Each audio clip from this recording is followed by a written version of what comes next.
Olá, pessoal, sejam muito bem-vindos a mais um episódio do VeraCast e hoje o nosso foco é a retina, uma parte fundamental dos nossos olhos, mas que muitas vezes a gente só lembra quando algum problema aparece.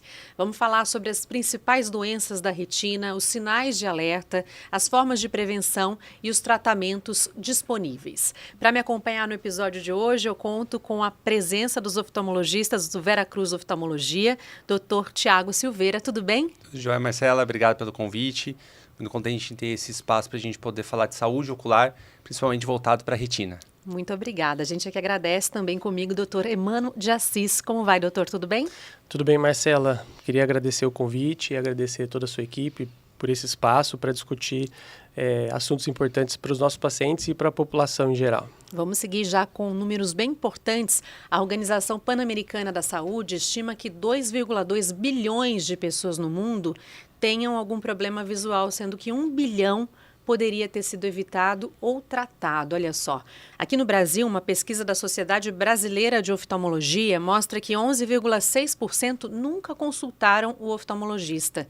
E as doenças da retina, como a degeneração macular, a retinopatia diabética, oclusões e descolamento, estão entre as principais causas de perda de visão, segundo a Organização Mundial de Saúde. Ainda assim, muitos pacientes só procuram ajuda quando já apresentam ali sintomas graves, né, como manchas, flashes de luz ou aquela visão embaçada. Então, eu já começo aqui hoje perguntando para vocês, né, por que esses cuidados com a saúde dos olhos, eles são tão negligenciados, doutor? Então, Marcelo, o que acontece é justamente isso, assim, as doenças da retina, como essas que foram mencionadas, muitos no seu quadro inicial não dão sintomas alguns. O paciente não sente dor, o paciente não sente desconforto. E quando ele começa a perceber algum sintoma, provavelmente já tem algum dano já instalado. E aí é onde pecamos um pouco a questão da prevenção. No Brasil, a gente não tem ainda muita política da prevenção, de procurar um oftalmologista ou qualquer outra especialidade para fazer um preventivo e ver se está tudo bem. Então, por isso, quando o paciente tem algum sintoma, é algo que já pode estar instalado e é por isso que a gente tem esses danos da retina. A gente falou que hoje o nosso foco aqui é a retina. Vamos explicar para o nosso público, então, doutor, por favor, o que é exatamente a retina? Qual o papel que ela tem no nosso corpo? Excelente, Marcela. Bom, então a retina ela é um tecido que está internamente, por dentro, ele recobre a parte interna dos olhos. Então, só para entender, o aparelho óptico, a parte externa é a córnea, que é como se fosse um vidro de um relógio, que recebe, a luz entra por ali. Atrás, como um diafragma de uma máquina fotográfica, temos a íris, né, que é o que dá cor. No meio dela, a pupila. Atrás tem uma lente, que a gente chama de cristalino, que quando o paciente vai envelhecendo, ela se transforma na catarata, que a gente menciona. E no fundo do olho, como se fosse então um papel de parede recobrindo toda a parte interna, a gente tem a retina. Então o aparelho óptico funciona captando esta imagem, ela se projeta na retina, a semelhança de uma máquina fotográfica, aquele filme da máquina, e aí sim a retina manda esse impulso para o cérebro que interpreta e entende a imagem. Então não adianta nada um paciente corrigir com o óculos, e o óculos ele só vai mudar a luz chegando na retina, mas se a retina estiver doente, a imagem não vai se formar adequadamente. Então, e o que explica as doenças da retina estarem entre as principais causas, né, de perda de visão? Isso principalmente porque a população está envelhecendo. Então, quando a gente envelhece, a gente vive mais. E dessas doenças, a principal dela, a degeneração macular relacionada à idade, está relacionada com o envelhecimento. Além disso, aos hábitos de vida das pessoas, né? As pessoas ficando mais sedentárias, se alimentando mal, vão ter outras doenças sistêmicas que têm como órgão-alvo o fundo do olho, a retina, como a retinopatia diabética ou as oclusões vasculares, né? Então, esses são uma das principais causas aí dessas alterações. E lembrando que, como é uma doença que muitas vezes no seu início não tem sintomatologia, não dão sinais muito claros, então os pacientes demoram a procurar um oftalmologista ou mesmo o oftalmologista especialista em retina. Você falou aqui os nomes, né, de algumas doenças que são bem comuns. Eu acho que é o momento da gente também agora detalhar cada uma delas, as principais, explicar como elas acontecem, quais são os fatores de risco, né, como prevenir também. Vamos começar então, doutor, com a degeneração macular. O que é exatamente? Vamos lá. Degeneração macular, o nome é degeneração macular relacionada à idade, famosa DMRI. Como o próprio nome diz, é uma perda de função que acontece na retina, numa área bem específica, chamada mácula, responsável pela cor, detalhes. Então, é onde o paciente, o sintoma que ele tem dessa doença é dificuldade de ver detalhes na leitura, de direção, ou pode ver as coisas um pouco tortas. E essa doença, ela tem dois principais fatores de risco. Um é o envelhecimento, esse a gente não consegue impedir, e o outro é o tabagismo. Então, essa é a importância do meio do que o paciente vive. Tem prevenção. Tem prevenção e tem acompanhamento. Então, e ela é uma doença que ela é dividida em duas formas. Ela tem a forma seca e a forma úmida ou exudativa. Quando a gente fala da forma seca, é mais prevalente. 80% dela é forma seca. Somente 20% é a úmida. Mas quando a gente vai falar sobre a cegueira central causada pela DMRI, 90% da cegueira central é causada pela úmida. Apenas 10% pela seca. Só que enquanto ao tratamento, a forma úmida a gente tem um tratamento bem estabelecido há muito tempo que mudou o prognóstico dessa doença. Quanto à forma seca, ainda está surgindo algumas novas drogas, alguns tratamentos novos ainda muito recente. Então, quando a gente pensa nessa doença, a gente fica muito preocupado quanto à forma úmida mesmo, para seguir o paciente. Interessante pensar que ela é bastante comum, né? Tem uma outra com um nome difícil aqui, né? Que é retinopatia diabética. O que é exatamente? Ela é difícil, mas ela é muito comum. Então, isso ocorre nos pacientes com histórico de diabetes. Então, o Brasil hoje, pelo Atlas da Diabetes, aqui agora de 2025, o Brasil é o 6º no mundo no ranking dos países com diabetes. Isso significa em torno de quase 11% da população. Né? E o interessante é que dessas pacientes com diabetes, apenas 40% que chegam para o diagnóstico é que realmente chegam até o oftalmologista, né? E às vezes até mais de 40% quando chegam já tem algum grau de comprometimento na retina. Então ela é uma lesão microvascular, é considerada uma complicação microvascular do diabetes, assim como outras complicações microvasculares do diabetes, que o diabetes pode acometer. Por exemplo, os rins, o diabetes é uma das maiores causas de amputação de membros inferiores. Os órgãos-alvos, né? A gente chama de órgãos-alvos, exatamente. Então, coração, sistema nervoso central, rins, os olhos e também os membros inferiores e todas as extremidades. Então, o diabetes é uma doença sistêmica que precisa de todos esses profissionais cuidando dela, né? E um cuidado integrado. Então, quando a gente fala de diabetes, a gente está falando principalmente de prevenção, que é tentar chegar antes que essas complicações estejam instaladas, porque depois que elas estiverem instaladas é muito mais difícil de fazer o tratamento ou até de recuperar o paciente. Só um dado interessante é que no Brasil a gente não tem esse dado, mas nos Estados Unidos existe um gasto, o gasto médico com pacientes diabéticos chega a ser 2 vezes maior do que o paciente não diabético. Nossa. E quando a gente fala em gastos indiretos de saúde, a gente tem da ordem de dezenas de bilhões de dólares com um paciente que precisa se ausentar do trabalho, ou aposentadoria precoce, ou até mortalidade. E o diabetes vai pegar essa população economicamente ativa, né? E o oftalmologista consegue, através do exame, que a gente vai até entrar e explicar melhor como funciona, mas através do exame a gente consegue identificar o início de uma doença mais grave. E com isso, avisar o endocrinologista e os outros clínicos para a gente poder integrar o tratamento do paciente e dizer que ele não está bem controlado ou que ele já apresenta uma lesão grave que pode levar ele a uma perda, não só visual, mas uma perda da qualidade de vida. A gente começou aqui falando da retinopatia e tem uma outra doença que está muito associada à pressão alta, a doenças cardiovasculares, doutor. Isso, são as oclusões vasculares da retina, né? Então, assim, a gente tem os vasos retinianos divididos em artérias e veias, e pacientes hipertensos e com doenças cardiovasculares têm maior risco de ter essa interrupção desse fluxo sanguíneo. E dependendo do que acomete, qual a porção, é devastador, né? Então, uma oclusão de artéria retiniana ou ramo pode levar à cegueira central súbita e a gente não tem muito o que fazer, infelizmente. Oclusões vasculares retinianas pode levar ao edema macular, a gente vai comentar sobre o tratamento disso também, causa uma perda de visão, em alguns casos a gente consegue recuperar, outros também não. Então, doenças sistêmicas estão relacionadas a doenças oculares da retina. E a gente ouve falar bastante também do deslocamento da retina, né? Como é que ele acontece? O descolamento de retina ele pode acontecer em qualquer faixa etária, mas ele precisa ter alguns fatores de risco, né? Tá. Então, os pacientes que estão em risco de descolamento, a princípio, são os pacientes que têm algum histórico na família ou que têm uma miopia alta, acima de 6 graus. Existem também aqueles descolamentos causados pelo diabetes, né? Outros fatores de risco estão relacionados com doenças sistêmicas, como anemia falciforme, ou então pacientes que têm algum tipo de tumor ou câncer. Então, tem basicamente 3 tipos de descolamento.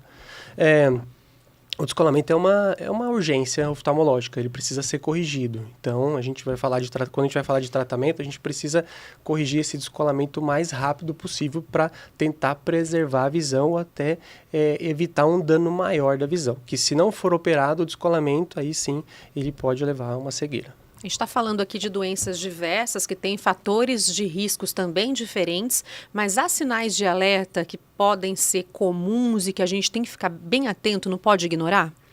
Tem.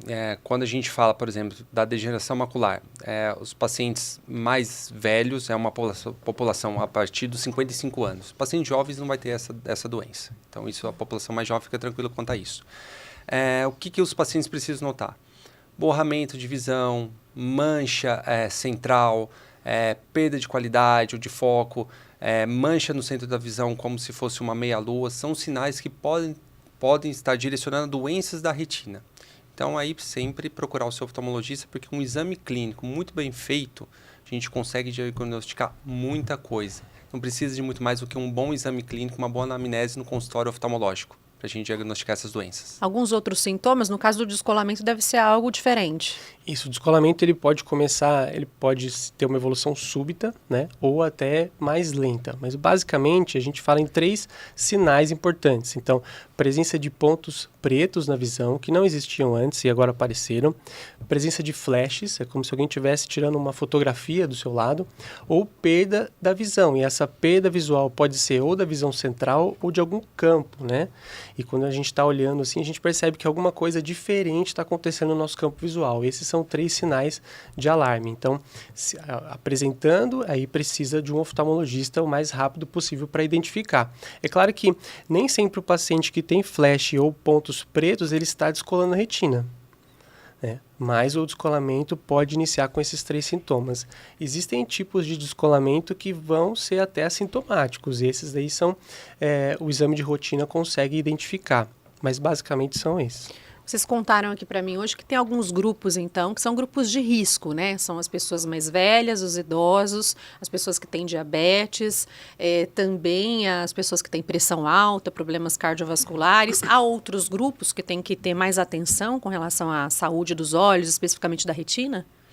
Não, eu acho que a gente fez uma boa abrangência quanto a isso, né? Então, todo paciente, mesmo que não tenha histórico familiar, precisa acompanhar no oftalmologista, fazer o seu exame de rotina, porque, às vezes, algo assintomático, não é infrequente, incomum a gente no consultório ser o primeiro médico a fazer o diagnóstico de uma hipertensão, porque a gente vê alterações vasculares na retina, a gente vê que o paciente tem, encaminha para o colega especialista, faz diagnóstico de hipertensão.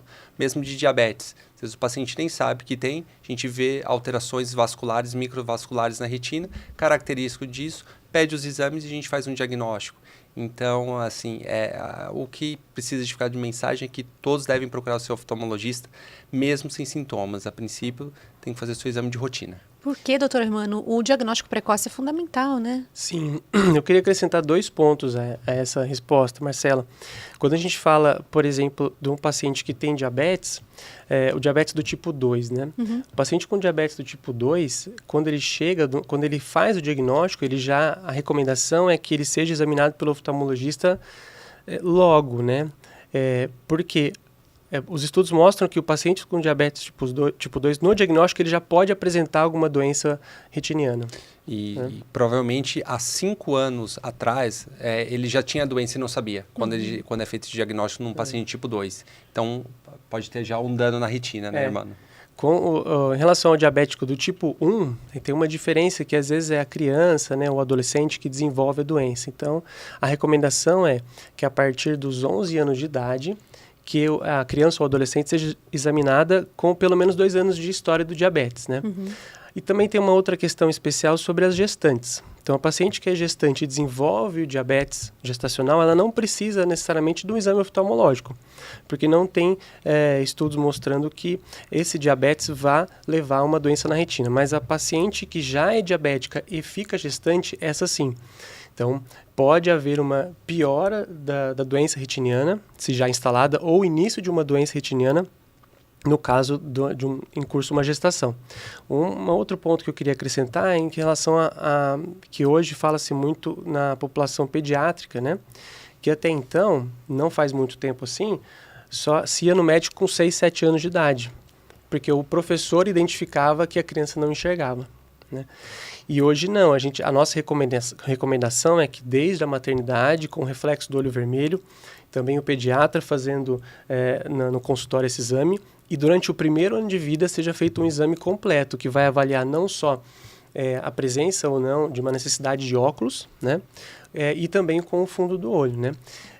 Agora em setembro, nacionalmente tem a campanha, né, de Olho nos Olhinhos, que faz a prevenção do retinoblastoma, que é uma doença oncológica, né, gravíssima, que pode acometer inclusive os 2 olhos, e o diagnóstico dela é até os 5 anos de idade. E a gente tem uma população que precisa de informação, que os pais precisam estar muito bem informados, e são doenças da retina que envolvem também esse cuidado, né? Quer dizer, desde bebê para sempre tem que procurar o oftalmo. Vocês estão me lembrando aqui de marcar minha consulta, inclusive, né? Que exames preventivos a gente faz em consultório e na ida ao oftalmologista que podem aí garantir até um diagnóstico precoce? O bom exame clínico oftalmológico já é capaz de diagnosticar muita coisa.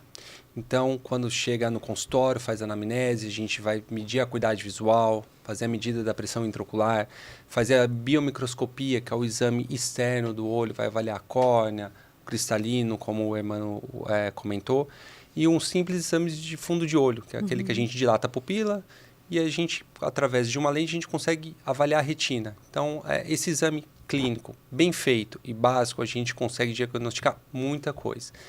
Partindo disso, o paciente tem alguma alteração mais específica, aí a gente pode ir para exames complementares de maiores complexidade. Mas um bom exame clínico, a gente consegue achar muita coisa no paciente. E dependendo da idade, esses exames vão mudando também? Depende, vai mudando, né? Paciente mais idoso, a gente acaba pedindo a tomografia de coerência óptica, o famoso OCT, para acompanhamentos de alterações da retina, principalmente aqueles que vão operar a catarata, por exemplo, para ver se não tem alterações como membrana hiperretiniana, que é uma pelinha que cresce ali em cima, ou mesmo aqueles pacientes pela idade e já tem alterações retinianas como as drusas, características da degeneração macular, é mandatório a gente seguir com o OCT para avaliar como ela vai se comportar. Porque o OCT também nos direciona se ela tem aquela divisão entre o quadro seco ou o quadro exudativo. Que você explicou ali no começo. Exatamente, que vai nortear depois o tratamento e segmento desse paciente. Por falar em tratamento, existem muitas opções hoje em dia, né? Teve muito avanço com relação à tecnologia. A gente fala em laser, na própria cirurgia, né? Usando, às vezes, robótica. O que a gente pode elencar aí com relação a tratamento? Hoje, falando do descolamento de retina, né? Então, só para segmentar, a cirurgia de vitrectomia hoje, ela teve um avanço muito grande nos últimos anos, né? Então, a gente consegue ajudar muito o paciente, né, através disso. Então, a gente consegue corrigir os defeitos da retina logo que identificado, e o paciente, se a retina anatomicamente fica aplicada, ele tem uma maior chance de voltar a enxergar, né?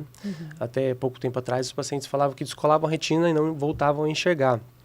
Hoje já não é bem assim. Já não é uma realidade. Não, porque claro que tem as suas particularidades, mas se um diagnóstico precoce, recente, inicial ali, uma cirurgia bem feita, com uma tecnologia adequada, tem melhor prognóstico, chances da visão ser preservada e até recuperar a visão.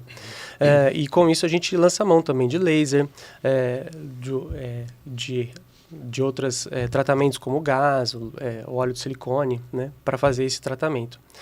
O diabético é muito comum, né, que tem um edema de mácula ou que tem uma retinopatia já avançada, a gente fazer um tratamento com laser, né, que é a panfotocoagulação. Esse é um tratamento já que vem de muito tempo e é um tratamento muito efetivo para tentar estabilizar essa doença que é grave.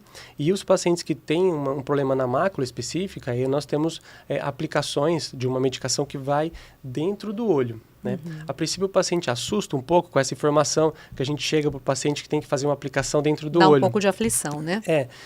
Mas a gente usa uma técnica estéreo, com anestesia. Então, é lógico que sente um pouco de desconforto, mas hoje em dia é o tratamento padrão ali para manter essa visão, para tratar essa doença. E aí, puxando o gancho que o Hermano está falando sobre essas aplicações, as injeções intraoculares mudaram o paradigma do prognóstico visual desses pacientes com retinopatia diabética, com edema macular diabético, com edema macular secundário à oclusão e principalmente os pacientes com a degeneração macular exudativa. Então, o advento dessas injeções intraoculares, dessa medicação, fez com que milhares de pessoas deixassem de evoluir para a cegueira por conta disso. Por isso a importância do tratamento e do segmento desse paciente, que ele não tenha a perda dessas aplicações que são agendadas. Então, voltando tanto para a DMRI exudativa, quanto o edema macular diabético e as oclusões, são 3 doenças que podem causar esse edema macular, que é o inchaço na área central da retina. Esses pacientes eles são acompanhados periodicamente, então o seu retinólogo vai avaliando com consultas e as aplicações programadas. Às vezes é a longo prazo, então são muitas aplicações? Perfeito. Essas doenças não têm cura, mas têm tratamento, que são essas injeções. Então esses pacientes vão a vida inteira acompanhar com a gente. E daí a importância de não ter a perda de segmento, porque uma vez que você está seguindo o paciente, você está conseguindo tratar e está conseguindo fazer a extensão desse paciente com essa medicação, ele está bem controlado da doença no fundo do olho. Se por qualquer motivo que seja, esse paciente acaba perdendo o tratamento, acaba faltando naquela aplicação, a gente pode ter uma reativação dessa doença. E aquele potencial de visão que ele tinha, ele vai ser perdido. E mesmo que a gente faça uma medicação de resgate e volte a tratar para tentar recuperar e o que a gente diz, secar aquela retina, provavelmente ele não vai mais estar naquele nível que ele estava antes, porque o dano foi causado. Toda vez que incha, tem líquido na mácula, as células morrem. E pior do que isso, um paciente de degeneração macular que acaba perdendo esse tratamento por qualquer motivo e acaba sangrando na mácula, o sangue é devastador, é muito tóxico. Então, os fotorreceptores, que é o que o Hermano falou lá na retina, são responsáveis em traduzir a luz em imagem no cérebro, eles se danificam, eles morrem, não sobrevivem. Então, aí a gente tem uma perda irreversível para esse paciente, infelizmente. Precisa dessa parceria com o paciente, né? Dessa frequência, dessa Exatamente. presença em consultório e no tratamento, né? A gente vai fechar aqui, trazendo um último bloco, com dicas básicas aí do nosso dia a dia, para a gente cuidar da saúde dos nossos olhos, cuidar da nossa retina. Que hábitos de vida saudáveis a gente pode trazer aqui, listar para as pessoas pensarem e entenderem que isso também ajuda os olhos? Sim, se você pensar que nós estamos falando de doenças crônico-degenerativas, né? O estilo de vida, com alimentação, atividade física, né? Proteção contra raios ultravioletas, usando óculos solar. Então, tudo isso vai ajudar a manter uma boa saúde dos olhos ao longo tempo. Né? E o tratamento de doenças específicas, como a hipertensão arterial, como diabetes, né? E outras doenças que são doenças que agridem os vasos da retina. Né? Manter a saúde em dia aí, né? Você falou em alimentação, mas há alguns alimentos específicos que contribuem, que tragam algumas vitaminas para a gente? A gente vai, alimentação no geral, a gente vai reservar algumas vitaminas para doenças específicas, né? No caso da degeneração macular relacionada à idade, nós temos algumas vitaminas que podem auxiliar em alguns tipos específicos de degeneração.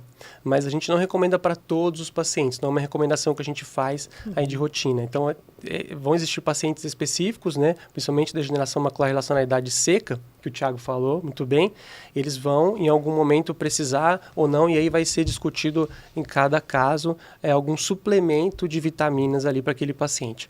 Mas em outras doenças, o paciente que ele se alimenta bem, toma sol, faz uma atividade física, né? Não fuma, tabagismo, principalmente, controla o colesterol, menos gorduras saturadas. Exatamente. Né? Tem bastante coisa a fazer. Então ele já tem aí uma uma chance de manter sua visão saudável por mais tempo. Algo que a gente negligencia muitas vezes é a higiene dos olhos, né? Maquiagem, quem usa lente de contato, própria higiene das mãos, né? Pra quando vai passar nos olhos. Que cuidados a gente tem que ter nesse sentido? Eu brinco no consultório, eu falo para o paciente que o olho não foi feito para coçar. Se quiser coçar, que coce com o cotovelo. Ou seja, não dá para coçar. Jamais. Então, é importantíssimo. Aquele paciente que usa lente de contato, fazer sua troca programada, nunca dormir de lente de contato, o uso recomendado 8 horas por dia, fazer a troca programada do estojinho da lente também. Às vezes a pessoa lembra de trocar a lente, mas não esquece de trocar o estojo. O estojo também é importantíssimo a gente higienizar. Olho não foi feito para coçar, porque senão você pode danificar e ter alterações corneanas, e uma dessas é o ceratocone, que é outro escopo. Higiene da pálpebra, importantíssimo. Muita queixa dos pacientes vem com coceira nos olhos. E a maioria dessa coceira está relacionada ao excesso de gordurinha nas pálpebras, a famosa blefarite ou blefaromeibomite.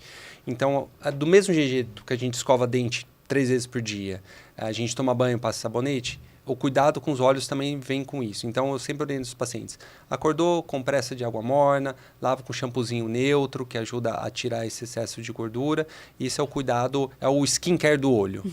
Tem que fazer, assim, né? Tem que fazer. E a qualquer sinal, procurar o oftalmologista também, além, é claro, da rotina. Exato. E principalmente naquela população que eu falei nisso, a população pediátrica, né? Então, os pais ficarem atentos aos primeiros exames desde o nascimento, então já desde a maternidade, nos primeiros meses e também no primeiro ano de vida, para fazer o acompanhamento, porque muitas doenças, quando chegam na fase adulta, elas poderiam ser prevenidas e tratadas na infância, né, ou na adolescência. Então é muito importante esse exame regular aí desde os primeiros anos de vida. Ou seja, o oftalmologista é para a família toda, independente da faixa etária. É para acompanhar sempre, né? Uma presença constante ali na família. Doutores, eu agradeço demais a participação aqui hoje, aprendi muita coisa, tenho certeza que quem está acompanhando a gente também. Doutor Hermano, foi um prazer recebê-lo, viu? O prazer foi meu.